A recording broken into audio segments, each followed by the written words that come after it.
Hi guys, welcome to my channel. आज हम पढ़ेंगे क्लास 5 की science unit number 5 physical and chemical changes of matter. तो चलिए आइए शुरू करते हैं। सबक शुरू करने से पहले चंद सवालात के जवाब दें। How can the changes occurring in matter be identified?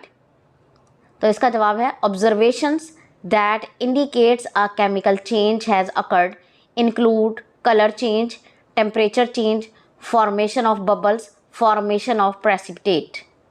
यानी इस सवाल में पूछा गया है कि आपको कैसे पता चलेगा कि मैटर में तब्दीलियां हो रही हैं। तो इसका जवाब है कि जब आप मुशाहिदा करेंगे तो उसका कलर चेंज हो जाता है, उसका दर्जा हरारत चेंज हो जाता है, उसमें बबल्स बनते हैं। तो इससे आपको पता चलेगा कि मैटर में तब्दीलियां हो रही हैं। अगला सवाल है, what is the difference between sweet and sweetest juice? Juice इतना ज़्यादा मीठा क्यों होता है? Fruits are sweet because they contain sugar. Juice is the juice from many fruits and it tastes sweet from the natural fruit sugars. That's why squeezed juice is sweetest. फल जो होते हैं वो कुदरती तौर पर मीठे होते हैं और उनमें से जो जूस निकाला जाता है वो एक से ज़्यादा फलों से निकाला जाता है, जिसकी वजह से उसमें शुगर की मिकदार एक फल की निस्बत ज़्यादा होती है। इसीलिए जूस एक फल की निस्बत उससे ज़्यादा मीठा होता है। अगला सवाल है, what we can do to dissolve sugar in water? पानी में शुगर को हल करने के लिए हम क्या कर सकते हैं? We can use hot water to dissolve sugar in water. हम ये कर सकते हैं कि हम चीनी को पानी में मिक्स करने के लिए गर्म पानी का इस्तेमाल करें। We can break up, crush और grind sugar before adding it to water. या चीनी को पानी में मिलाने से पहले उसे तोड़ लें, क्रश कर लें और या पीस लें। आइए अब सबक की रीडिंग शुरू करते हैं। Physical changes observed in everyday life. All the substances are made of matter. तमाम चीज़ें मैटर की बनी हुई हैं। Matter has mass and occupies space. मादा जो होता है वो वज़न रखता है और जगह घेरता है। The 3 physical states of matter are solid, liquid and gas. मादे की 3 हालतें हैं, ठोस, माया और गैस। In which the arrangement of particle is different, जिनमें ज़र्रात की तकसीम मुख्तलिफ होती है। Here we will study the physical and chemical changes in matter. इस सबक में हम मादे की फ़िज़िकल और केमिकल तब्दीलियों के बारे में पढ़ेंगे। Physical changes in matter. In physical change only appearance of substance और matter changes but chemical composition remains the same. Physical change में चीज़ की सिर्फ ज़ाहिरी शक्ल तब्दील होती है और उसकी जो केमिकल कंपोजिशन है वो उसी तरह से रहती है। फिज़िकल चेंज को जानने के लिए एक एक्सपेरिमेंट करते हैं। 3 चम्मच नमक के लें और उसे किसी बर्तन में डाल लें। अब उसमें आधा कप गर्म पानी डालें और उसमें चम्मच चलाते रहें और उसको बॉईल करें। जब पानी बॉईल हो जाएगा तो आप देखेंगे कि नमक उसमें से गायब हो गया है। आप उसमें से नमक को नहीं देख सकते। अब उस पानी को मज़ीद गर्म करते रहें यहाँ तक कि सारा पानी बुखारात बनकर उड़ जाए। तो अब आप नीचे क्या देखेंगे? आप देखेंगे कि नमक नीचे डिश में पड़ा हुआ है। The dissolving of salt in water is a physical change. नमक का पानी में हल होना एक कीमियाई तब्दीली है। It only changes the state of matter. ये सिर्फ मादे की हालत को तब्दील करता है। But matter having new properties is not formed. लेकिन कोई ऐसा मादा नहीं बना जिसमें कि नई खसूसियात हों। Physical state can be reversed. Physical तब्दीली जो होती है इसे दोबारा रिवर्स किया जा सकता है। जैसे कि पहले नमक था, फिर हमने उसे पानी में उबाला तो वो गायब हो गया। जब हमने पानी को खुश्क कर दिया तो दोबारा से नमक हमें हासिल हो गया। You saw in the activity that after evaporation of water as vapors salt remains there. इस एक्टिविटी में भी आपने देखा कि जब पानी बुखारात बनकर उड़ गया तो नमक नीचे बाकी रह गया। Changes in states of matter. इसके लिए भी हम एक एक्टिविटी करेंगे। कोई बर्तन लें और उसमें आप वैक्स को डाल दें और फिर आप उसको गर्म करें तो आप देखेंगे कि वैक्स जो है वो पिघल जाती हैं। फिर इस वैक्स को आप दोबारा से ठंडा करें तो वो जम कर दोबारा सॉलिड शक्ल में आ जाएगी। The changes that occurred in wax is related to the physical state of matter. Wax में आने वाली तब्दीलियाँ मादी हैं। processes involved in changes in states of matter. The physical states of matter changes on heating or cooling. आपने पीछे activity में देखा होगा कि मादे की हालतें गर्म करने पर या ठंडा करने पर तब्दील होती हैं. During the changes in the states of matter following processes occurs. जब हम किसी मादे को चेंज करना चाहते हैं तो मंदरजा झेल तब्दीलियाँ उसमें पैदा होती हैं. Number 1, melting. The process of change of solid state into liquid state by absorption of heat is called melting. यानी ठोस को माया में तब्दील करने का जो अमल है जिसके अंदर हम उस चीज़ को हरारत पहुंचाते हैं उसको मेल्टिंग कहते हैं. You have observed that when solid wax is heated, आपने मुशाहिदा किया होगा कि जब वैक्स को या मोम को गर्म किया जाता है it changed into liquid state, तो ये माया में तब्दील हो जाती है. Similarly, when solid piece of ice absorbs heat, it becomes water by melting. इसी तरह बर्फ़ का टुकड़ा जब हरारत को जज़्ब करता है तो ये पिघल कर पानी में तब्दील हो जाता है. You know in solid the particles keep on vibrating but remain at fixed positions. आप जानते होंगे कि सॉलिड में पार्टिकल्स हरकत करते रहते हैं लेकिन वो अपनी जगह पर फिक्स रहते हैं. When a solid gets heat, its particles start vibrating faster and do not remain at their position. जब किसी सॉलिड चीज़ को हरारत मिलती है तो उसके पार्टिकल्स बहुत तेज़ी से हरकत करने लगते हैं और अपनी जगह बरकरार नहीं रख पाते.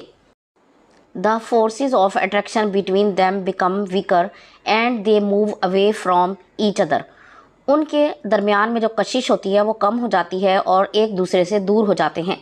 Thus a solid is changed into its liquid state. और इस तरह एक सॉलिड लिक्विड की शक्ल में तब्दील हो जाता है. और दूसरा अमल है freezing. What happens when water is kept in a freezer? जब आप पानी को किसी फ्रीज़र में रख देते हैं तो क्या होता है? During this process heat is lost from water. इस अमल के दौरान हरारत पानी में से निकल जाती है. As a result, the movement of its particles becomes slower and they come closer to each other. इस अमल के दौरान पार्टिकल्स की हरकत आहिस्ता हो जाती है और वो एक दूसरे के करीब आ जाते हैं. The force of attraction between particles becomes stronger. Thus, the liquid is changed into solid. This process is called freezing. कशिश की सलाहियत बहुत ज़्यादा तेज़ हो जाती है इसलिए माया ठोस हालत में तब्दील हो जाता है. इस अमल को फ्रीजिंग कहते हैं. Boiling. When a liquid is heated continuously, the movement of its particles becomes faster. जब एक माया को मुस्तकिल गर्म किया जाता है तो उसके पार्टिकल्स बहुत ज़्यादा तेज़ी से हरकत करते हैं. The space between the particles increases और इन पार्टिकल्स के दरमियान फासला मज़ीद बढ़ जाता है. Due to this the liquid is changed to vapors और गैस. इस वजह से वो माया बुखारात में या गैस में तब्दील हो जाता है. This process is called boiling. इस अमल को बॉइलिंग या उबालना कहते हैं. Evaporation. You must have observed that if water falls on the floor, after some time the floor becomes dry. आपने मुशाहिदा किया होगा कि अगर आप फर्श पर पानी गिर जाता है तो कुछ देर के बाद वो खुश्क हो जाता है. Why does it happen? ऐसा क्यों होता है? From wet surfaces, water continuously moves into the surrounding air. गीली जगहों से पानी मुस्तकिल इर्द गिर्द की हवा में हरकत करता रहता है. This process occurs continuously from the surfaces of canals, lakes, rivers and oceans. ये अमल मुस्तकिल तौर पर नहरों, झीलों, दरियाओं और समंदरों में होता रहता है. The change of water into water vapors is called evaporation. पानी के बुखारात में तब्दील होने के अमल को evaporation कहते हैं. This process also takes place from the snow surface and from the leaves of plants. ये अमल बर्फ़ पर और पौधों के पत्तों पर भी होता रहता है. Condensation. When you drink cold water or cold drink in a glass, you see water drops at the external surface of the glass. जब भी आप ठंडा पानी या कोल्ड ड्रिंक पीते हैं तो आपने देखा होगा कि गिलास के बाहर पानी के छोटे छोटे कतरे होते हैं. From where these drops of water have come. ये पानी के कतरे कहाँ से आते हैं? When water vapors present in air touch the cold external surface of glass, they lose heat. जब पानी के ये कतरे हवा से टकराते हैं और गिलास की बाहर की सतह को टच करते हैं तो उनमें से हरारत ख़त्म हो जाती है. As a result, these water vapors change into liquid. तो ये पानी के बुखारात माया में तब्दील हो जाते हैं. And stick with the external surface of the glass. और गिलास की बैरूनी सतह पर चिपक जाते हैं. This process is called condensation. और इस अमल को कंडेंसेशन कहते हैं. Do you know wet cloths are dried due to evaporation? हमारे जो कपड़े खुश्क होते हैं वो एवेपोरेशन की वजह से होते हैं कि कपड़ों के अंदर जो पानी होता है वो बुखारात बनकर उड़ जाता है और हमारे कपड़े सूख जाते हैं. Boiling a liquid requires high temperature. पानी को उबालने के लिए बहुत ज़्यादा दर्जा हरारत की ज़रूरत होती है. The process of evaporation can take place at any temperature and at high temperature the process of evaporation becomes rapid. Evaporation यानी बुखारात बनने का अमल हर जगह पर हो सकता है और किसी भी दर्जा हरारत पर हो सकता है, लेकिन जितना ज़्यादा दर्जा हरारत होगा उतना ही ये अमल बहुत ज़्यादा तेज़ होगा. When our sweat dries, जब हमारा पसीना खुश्क होता है, we feel cold owing to the process of condensation. तो कंडेंसेशन के अमल की वजह से हमें ठंडक महसूस होती है. Dissolving substances in water.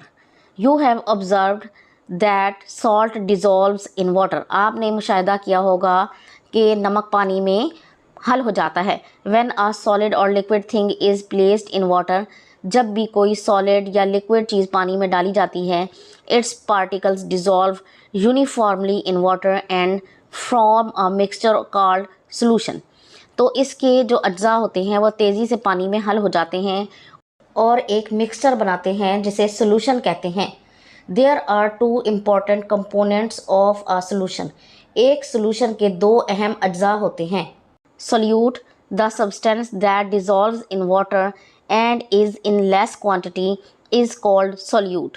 Sugar और salt, वो चीज़ जो पानी में हल हो जाती है और उसकी मिकदार कम होती है उसे solute कहते हैं, जैसे शुगर और नमक. Solvent, the substance that dissolves a solute and is in more quantity is called solvent. For example, water and milk. और वो चीज़ जो ज़्यादा मिकदार में होती है और जिसके अंदर सॉल्यूट हल हो जाता है उसको सॉल्वेंट कहते हैं, जैसे पानी या दूध. Many things can dissolve in water and form a solution. बहुत सारी चीज़ें हैं जो पानी में हल हो जाती हैं और एक सोल्यूशन बनाती हैं. The rate of dissolving of salt in water can be increase by the following ways. मंदरजा झेल तरीके इस्तेमाल करके हम नमक को पानी में तेज़ी से हल कर सकते हैं. स्टिरिंग को एक एक्टिविटी से देखते हैं. आप दो गिलास लें, उन पर ए और बी मार्क कर लें. अब दोनों में एक एक चम्मच चीनी का डाल दें. अब उसमें दोनों में एक एक कप पानी डाल दें. अब एक गिलास जो है उसमें आप चम्मच से चीनी को हिलाएं और दूसरे में बिल्कुल ना हिलाएं. What have you observed. आप क्या मुशाहिदा करेंगे कि जिस गिलास को आपने चम्मच से हिलाया है उसमें चीनी तेज़ी से हल हो जाएगी और जबकि दूसरा जो गिलास है उसमें चीनी बहुत आहिस्ता आहिस्ता और देर से हल होगी. In the above activity the dissolving of sugar in such a manner is called stirring. इसमें जो हमने चम्मच को हिलाकर चीनी को हल किया है उस अमल को स्टिरिंग कहते हैं. When you stir sugar in beaker A it dissolved faster, whereas the sugar in beaker B dissolved slowly. Beaker A में जो है वो चीनी को हिलाया है तो वो तेज़ी से हल हो जाएगी, जबकि बीकर बी में चीनी आहिस्ता आहिस्ता हल होगी. If the sugar is not stirred even then it will dissolve but it will take more time. अगर आप चीनी को नहीं हिलाएंगे तब भी ये हल हो जाएगी, लेकिन बहुत ज़्यादा टाइम लेगी. Increasing temperature. आप दो ग्लासेस लें, उन पर ए और बी मार्क कर लें. एक गिलास में गर्म पानी डाल दें और दूसरे गिलास में ठंडा पानी डालें. फिर शुगर की क्यूब लें और दोनों गिलासेस में एक एक डाल दें. अब आप बताएं कि किस गिलास में चीनी तेज़ी से हल हो जाती है. तो आप मुशाहिदा करेंगे कि जिस गिलास में गर्म पानी डाला हुआ है उसमें चीनी तेज़ी से हल हो जाती है. Decreasing the size of particles. अब दो ग्लासेस लें, उनमें एक में पाउडर शुगर डाल दें और दूसरे में शुगर के क्यूब्स डालें। अब दोनों में आप पानी डाल दें और मुशाहिदा करें कि किस गिलास में चीनी तेज़ी से हल हो जाती है। आप मुशाहिदा करेंगे कि जिसमें आपने पाउडर शुगर डाली है उस गिलास में चीनी बहुत तेज़ी से हल होगी, जबकि दूसरा गिलास जिसमें आपने शुगर क्यूब डाली है उसमें चीनी बहुत ज़्यादा देर से हल होगी। The dissolution of any solute depends on the size of its particles. किसी भी सॉल्यूट का हल होना उसके पार्टिकल्स पर डिपेंड करता है। The solute which are made of small particles dissolve in solvent faster as compared to the solutes made of large particles। ऐसे सॉल्यूट जिनके पार्टिकल्स छोटे छोटे होते हैं वो बहुत ज़्यादा तेज़ी से हल हो जाते हैं, जबकि वो सॉल्यूट्स जिनके पार्टिकल्स बड़े बड़े होते हैं वो देर से हल होते हैं। Dilute and concentrated solution. अब आप पानी के 5 गिलासेस ले लें और उन सब में पानी बराबर बराबर डाल दें। अब आप कलर ले लें। एक गिलास में, पहले गिलास में 1 चम्मच डालें, दूसरे में 2 चम्मच डालें, तीसरे में 3 चम्मच डालें, चौथे में 4 चम्मच, पाँचवें में 5 चम्मच रंग के डाल दें। अब आप बताएं कि किस गिलास का रंग सबसे ज़्यादा हल्का है और किस गिलास का रंग सबसे ज़्यादा गहरा है। Drinks such as milk, tea and soft drinks are solutions. पीने की चीज़ें जैसे दूध, चाय और सॉफ्ट ड्रिंक्स जो हैं ये सॉल्यूशंस हैं। A solution having minor quantity of solute is called dilute solution. और वो सॉल्यूशन जिसमें सॉल्यूट की मिकदार बहुत ज़्यादा कम हो, यानी पानी में अगर नमक मिक्स किया गया है और नमक की मिकदार बहुत ज़्यादा कम हो तो उसको डाइल्यूट सॉल्यूशन कहते हैं। A solution having more quantity of solute is called concentrated solution. और जिस सॉल्यूशन में सॉल्यूट की मिकदार बहुत ज़्यादा हो उसे कंसनट्रेटेड सॉल्यूशन कहते हैं। Chemical changes in everyday life. If you look around you will see leaves of plants, branches, vegetables, fruits, papers and PCs of would. अगर आप अपने इर्द गिर्द का मुशाहिदा करें तो आप अपने इर्द देखते हैं पौधे, शाखें, सब्जियां, फल, कागज़ और लकड़ी के टुकड़े। These are being decomposed gradually. ये आहिस्ता आहिस्ता डीकम्पोज हो जाते हैं, यानी गल सड़ जाते हैं। You must have seen rusted iron gates, doors, windows and other things. आपने लोहे की चीज़ें जैसे दरवाजे, खिड़कियाँ और गेट और दूसरी चीज़ें देखी होंगी जिनको जंग लग जाता है। Have you ever thought why this happens. क्या आपने कभी सोचा है कि ये सब क्यों होता है। Chemical changes in matter. In chemical change both appearance and composition of substance और मैटर चेंजेस। कीमियाई तब्दीली में चीज़ की ज़ाहरी शक्ल और उसकी कंपोजिशन भी तब्दील हो जाती है। Decaying. The remains of dead organisms and waste matter disappear gradually through decomposition. जो मुर्दा चीज़ें हैं और या जो वेस्ट मटेरियल होता है वो डीकम्पोजिशन के ज़रिए आहिस्ता आहिस्ता ज़मीन से गायब हो जाता है। How does this happen. ये कैसे होता है। You have read about bacteria and fungi. आपने बैक्टीरिया और फंजाई के बारे में पढ़ा हुआ है। दे obtain their food by decomposing the dead bodies into simple components. This process is called decaying. ये फंजाई और बैक्टीरिया जो होते हैं ये अपनी खुराक मुर्दा चीज़ों के जिस्मों से हासिल करते हैं। वो मुर्दा जिस्म के अज़ा को पहले सिंपल कंपोनेंट्स में तब्दील करते हैं और उसके बाद वो उसे खा जाते हैं। इस प्रोसेस को डिकेइंग कहते हैं। नेक्स्ट है burning. The fuel is burned in the stove to cook food. ईंधन को चूल्हे में खाना पकाने के लिए जलाया जाता है। When the fuel burns, then you can see the flame. जब ईंधन जलता है तो आप शोला देख सकते हैं। The flame develops during combustion reaction. ये शोला combustion reaction के दौरान में पैदा होता है। This is called burning. इसको जलना या burning कहते हैं। The burning of coal, wood, paper, matchstick, rusting. Rusting को जानने के लिए भी एक एक्टिविटी करें। 3 टेस्ट ट्यूब्स ले लें। पहली टेस्ट ट्यूब में पानी डालें और उसके अंदर एक कील डाल दें। दूसरी टेस्ट ट्यूब में उबला हुआ पानी डालें और इसमें भी एक कील डाल दें और थोड़ा सा ऑयल भी डाल दें। तीसरी टेस्ट ट्यूब को खुश्क रहने दें और उसमें भी एक कील डाल दें। अब इन तमाम टेस्ट ट्यूब्स के मुंह बंद करके इनको कुछ दिन के लिए छोड़ दें और उसके बाद आप मुशाहिदा करें कि इनमें क्या तब्दीलियां आई हैं। In this activity, you have observed that in one of the test tubes, the color of the nail changed. इस एक्टिविटी में आपने मुशाहिदा किया है कि एक टेस्ट ट्यूब में कील का रंग तब्दील हो गया है। In this test tube oxygen was present which reacted with iron. इस टेस्ट ट्यूब में ऑक्सीजन मौजूद थी जिसने लोहे के साथ रिएक्ट किया है। Due to this reaction the colour of the iron changed. इस रिएक्शन की वजह से लोहे का रंग तब्दील हो गया है। The change that occurred on the iron due to the action of oxygen and water is called rusting. इस टेस्ट ट्यूब में ऑक्सीजन और पानी के रिएक्शन की वजह से जो तब्दीली आई है इसको रस्टिंग कहते हैं या जंग लगना कहते हैं। और इसका फार्मूला क्या है? Iron plus oxygen plus water is equal to rusting. यानी जहाँ पर आयरन होगा उसके साथ ऑक्सीजन और पानी मिलेगा तो वहाँ पर जंग लग जाएगा। To prevent iron from rusting its surface is coated with paint oil and chromium. आपने देखा होगा अक्सर चीज़ों को जंग से बचाने के लिए उन पर रंग कर दिया जाता है या उनको तेल लगाया जाता है या क्रोमियम से लपेट दिया जाता है। Difference between physical and chemical changes. We have already read that there are two types of changes, physical changes and chemical changes. हम पीछे पढ़ चुके हैं कि दो तरह की तब्दीलियाँ होती हैं, एक फिजिकल चेंजेस और दूसरी केमिकल चेंजेस।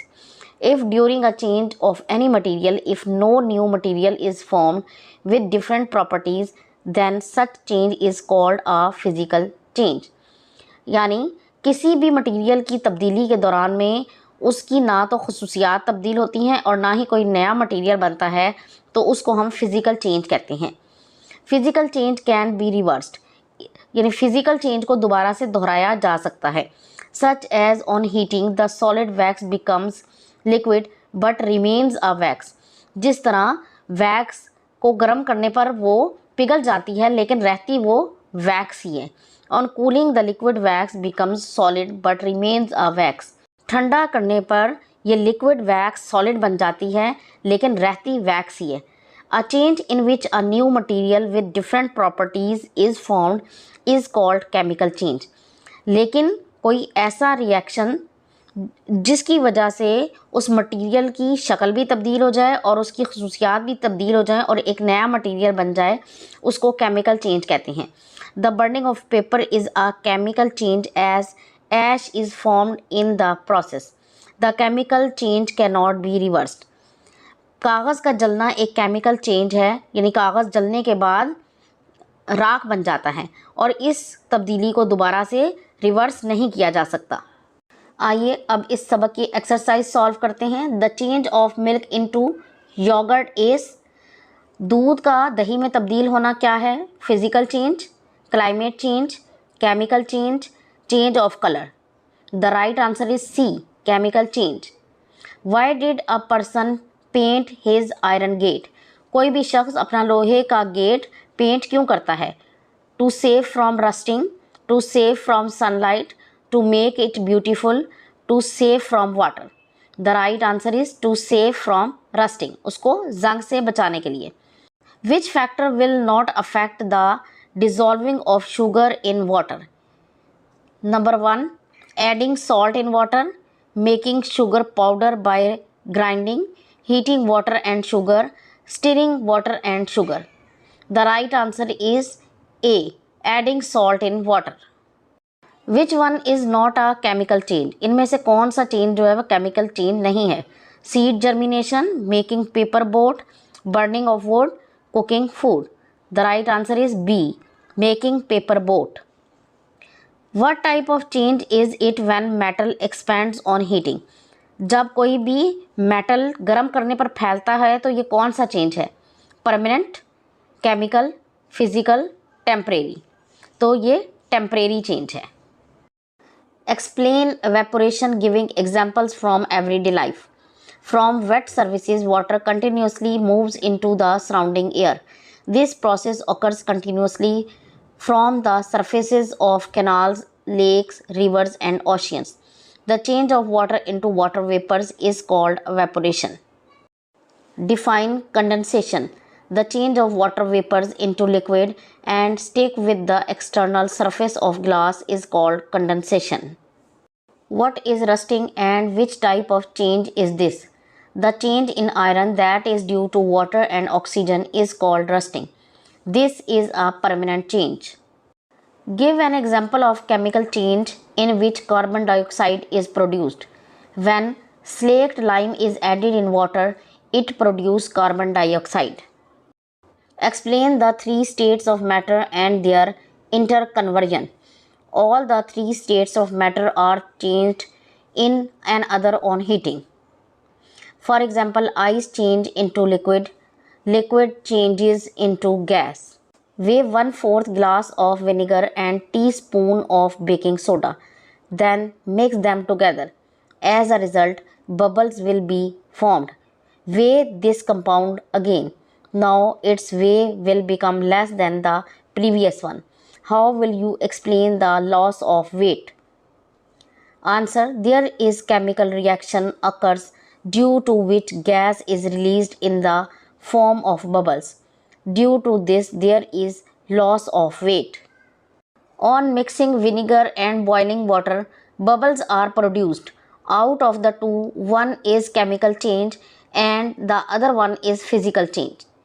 Answer है, on mixing of vinegar, bubbles of gas are evolved. It is a chemical change, while boiling of water is a physical change. A student weighs a piece of ice and then allows it to melt. In your opinion, what will be the weight of water and why? The weight of water will decrease because some water evaporates from the surface. Why is the formation of fertilizers from leaves a chemical change? The formation of fertilizer from leaves is a chemical process because once leaves are rotten, they will never reverse into their original condition. तो ये था आज का सबक। मुझे उम्मीद है कि ये वीडियो आपको पसंद आएगी। अगर वीडियो आपको पसंद आती है तो इसे लाइक और शेयर ज़रूर कर दें और इस तरह की मज़ीद वीडियोज़ को देखने के लिए मेरे चैनल को सब्सक्राइब ज़रूर कर लें। अगली वीडियो तक के लिए अल्लाह हाफिज़।